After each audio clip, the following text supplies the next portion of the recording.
I have to say, I feel something of a fraud standing up here. I'm just an economist. And what, of course, can an economist have to say on the issue of climate change? Well, I found in the course of my career that economists are never short of anything to say, ever. And the economist Keith Boulding actually has a quote which I think is quite apposite. He said that in people who believe in infinite growth in a finite system are either madmen or economists. And in one sense, this is true, that when we look at the economic models which we use to judge the world, we do assume there's no such thing as resource constraint in the very, very big picture, and we're not going to run into too many problems.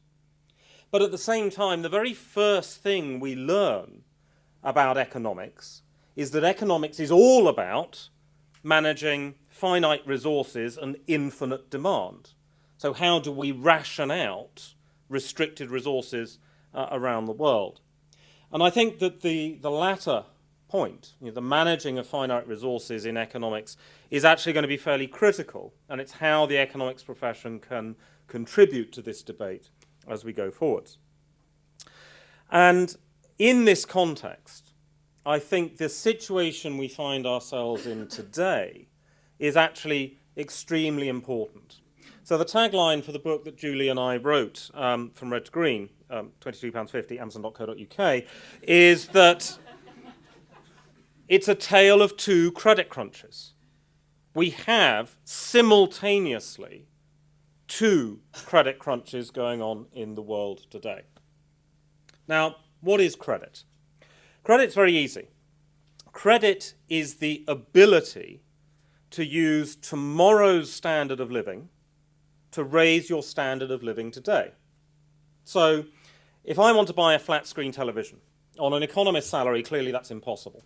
However, I can borrow on credit card and buy the flat screen television and raise my standard of living today with a new television.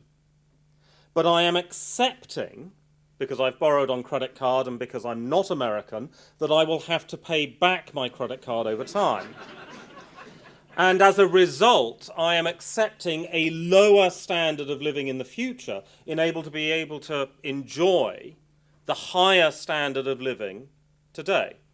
So it's an intertemporal transfer. Now, we can say exactly the same thing in environmental terms. If I burn a barrel of oil to heat my house today, I can't burn that barrel of oil tomorrow. It's a finite resource, it's gone. And so I'm accepting that I am less able to consume this finite resource in the future if I consume that finite resource today. So there is such a thing as environmental credit. Now, the problem is when we come to a credit crunch. A credit crunch is just simply when you can't borrow anymore, when that intertemporal transfer from your future standard of living to today's standard of living is made more difficult or just plain impossible. Now, we've all seen that in the last 3 years with the financial sector. The financial credit crunch has come along. It's a lot more difficult to borrow money than it used to be. But I would contend that we're also coming into the same thing in environmental terms. We are hitting an environmental credit crunch. Now, this isn't about peak oil necessarily. I mean, peak oil by definition is right at some point. Whether it's right now, as an economist, frankly, I don't really care. What I care about is that here we are after the worst recession in 70 years, and the price of Brent crude oil is still over $100 a barrel. If I had told you in 2007 that we're going to have the worst economic downturn since the Great Depression and oil will still be over $100 a barrel, no one would have listened to me. What this is, I believe, is a manifestation of the environmental credit crunch, which is feeding back to impact the economy. Now, these two credit crunches interrelate, and the financial credit crunch is something which I believe is going to have a fairly profound impact on the environmental credit crunch, but not all in one way. This is going to be both good and bad. The financial credit crunch is primarily about change. It's going to change a number of things. It's certainly, clearly, changing patterns of consumer behavior. And we're seeing the way in which people spend, the ability of people to spend, has been affected by the financial credit crunch, insecurity over the availability of credit, insecurity over jobs. But it's also changed government approaches, and we heard from Jonathan earlier on this point, that in a financial credit crunch, governments start operating the car using the rear view mirror only. Now, this is very, very common, and in one sense it's understandable. The United States, President Obama's cash for clunkers deal. Now, this sounds quite green. We're going to invest in the car industry, make sure people can upgrade cars. Why is he doing that? To preserve jobs in a dying industry. America should not make cars. It's not very good at it. The cars that it makes are inefficient. I don't care that you're trading up. It just should not make cars. But of course, for President Obama, there are jobs in Detroit, there are votes in Detroit, and therefore he will preserve the old way of doing things because that preserves jobs and that's what gets him re-elected, and that's what democracy is all about. So we end up with governments looking backwards at preserving the past. Think about this country in the 1970s, the preservation of decaying industries by successive governments of both political parties, because that's where the votes were. The other thing the financial credit crunch changes, and this is particularly important, is the future cost of capital. And this is going to be one of the key issues as we look at how the financial and environmental credit crunches interrelate. In the financial credit crunch, we have seen an increase in risk aversion. Nobody wants to take too many risky decisions. And if they do take a risky decision, they want more compensation for it. We've also seen more financial regulation. Now, I'm not going to stand here and argue whether regulation is good or bad in the financial industry. But regulation means one thing, and one thing only: lawyers. As we get more and more regulation, we are getting more and more legal costs to doing business. And those legal costs are manifesting themselves in the cost of capital. UBS, here in London, we have an entire building full of lawyers.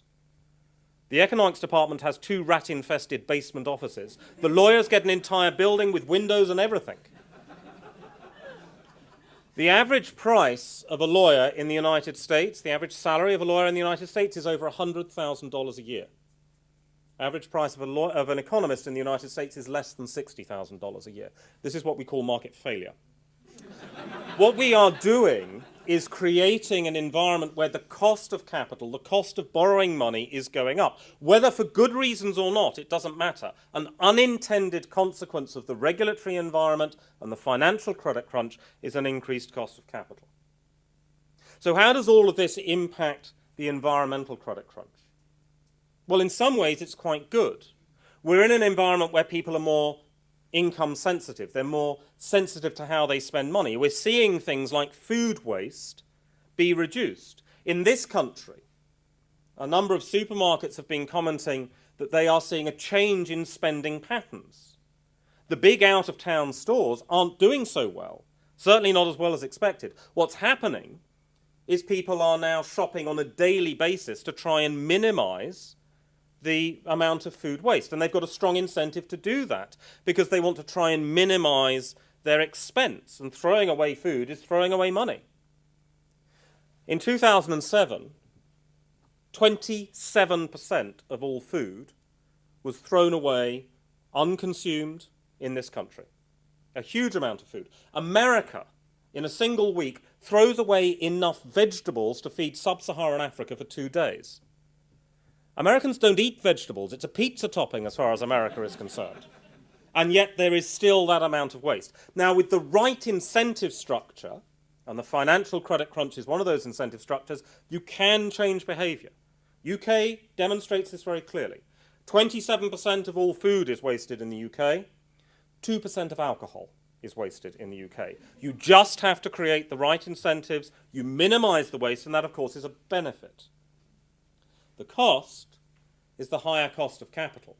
And that's the negative. We need to invest. We need to upgrade. The existing infrastructure that we have got is not doing the job for the future. So we need to invest, upgrade our power stations, for example. A modern gas-fired power station is almost twice as efficient as one that was built just 15 years ago. But if you want to invest to upgrade, where do you get the money from? Where do you get the money to buy an electric car from in an environment where credit is more hard to come by and it's more expensive when you do get it? So what you do, well, you say, well, I can't afford the new car. I'm going to have to carry on driving the same old Daihatsu Terios I've been driving for the last 5 years.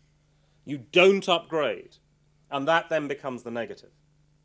That is, in particular, I think, going to be a problem in emerging markets.